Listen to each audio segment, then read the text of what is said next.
বর্তমান সময়ে কে সাহাবীদের মর্যাদা নিয়ে টানা হেঁচড়া করা হচ্ছে, কথা বলেন ঠিক না বেঠিক? সাহাবীদের সমালোচনা করা হচ্ছে। আজকে সাহাবীদেরকে সত্যের মাপকাঠি মনে করে না, এই ধরনের এক ঘটনার আলেম সমাজে আছে না নাই? একটু জোরে আওয়াজ করে বলতে হবে, আছে না নাই? আরে ভাই, কাদের সমালোচনা করো? সমালোচনা করার আর জায়গা পেলে না। তুমি কাদের সমালোচনা করো? যাদের সম্পর্কে পবিত্র কোরআনুল কারীম আল্লাহ বলেন রাদিয়াল্লাহু আনহুম ওয়া রাদু আন, যাদেরকে বলা হয়েছে মুমিনুন, মুহতাদুন, মুফলিহুন, মুসলিমুন, চিৎকার দিয়ে বলেন না সুবহানাল্লাহ।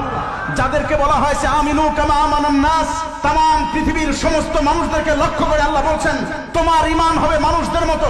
মুফাসসির বলেছেন মানুষ কারা? তারা হলেন সাহাবীরা। তোমার আমার ঈমান ততক্ষণ পর্যন্ত সাহাবীদের মতো না হবে ততক্ষণ পর্যন্ত পরিপূর্ণ মুমিন মুসলমান দাবি করা যায় না, কথা বলেন ঠিক না বেঠিক? আজকে সেই সাহাবীদেরকে সমালোচনার পাত্র বানায় দিচ্ছে, অথচ স্পষ্ট আহলুস সুন্নাহ ওয়াল জামাতের আকীদা কোন সাহাবীর সমালোচনা করা যাবে না, কথা বলেন ঠিক না বেঠিক? আর একটু জোরে আওয়াজ করে বলেন না ঠিক না বেঠিক? কোন সাহাবীর সমালোচনা করা যাবে? হাদিসে আছে সাহাবীদের সমালোচনা করা হাদিসে হারাম। যারা করবে, হাদিস শরীফে নবীজি বলছেন শেষ জামানায় এমন একটা মুহূর্ত আসবে যেই সময় মানুষ আমার সাহাবীদেরকে গালমন্দ করবে।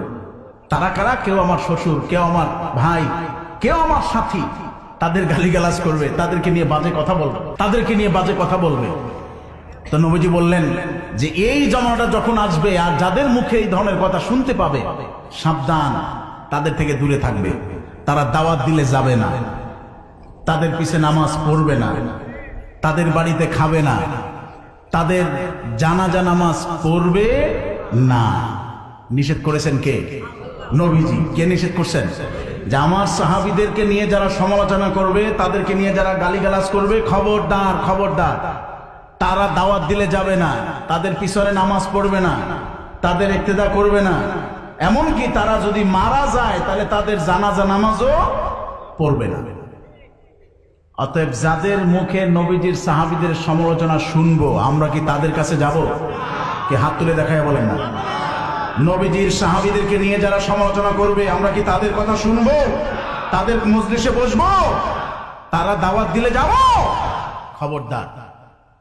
কারণ সাহাবীরা হলেন এমন, আল্লাহ পাক রব্বুল আলামিনের মুকাররব। নবীজি বলছেন আসহাবী কান নুজুম, আমার সমস্ত সাহাবীরা আকাশের নক্ষত্র সমতুল্য। যে কোনো একজন সাহাবীর তুমি যদি অনুসরণ করো তাহলে তুমি নাজি, তুমি হেদায়েত প্রাপ্ত, তুমি জান্নাতে যাবে।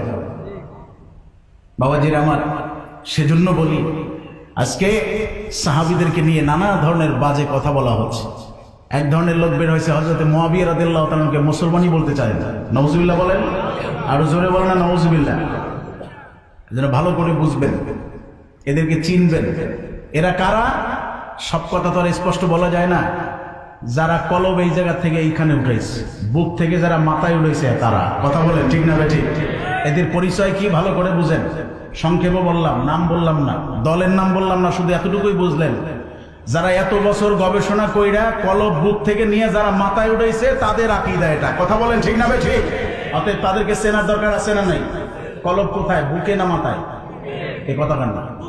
বুকে না মাথায়? কলব বাম দুধের 2 আঙ্গুল নিচে কলব। সেই কলব যারা মাথায় উঠেছে এরাই সাহাবীদের সমালোচনা করে, এক কথায় বুঝেন। অর্থাৎ চেনা দরকার আছে।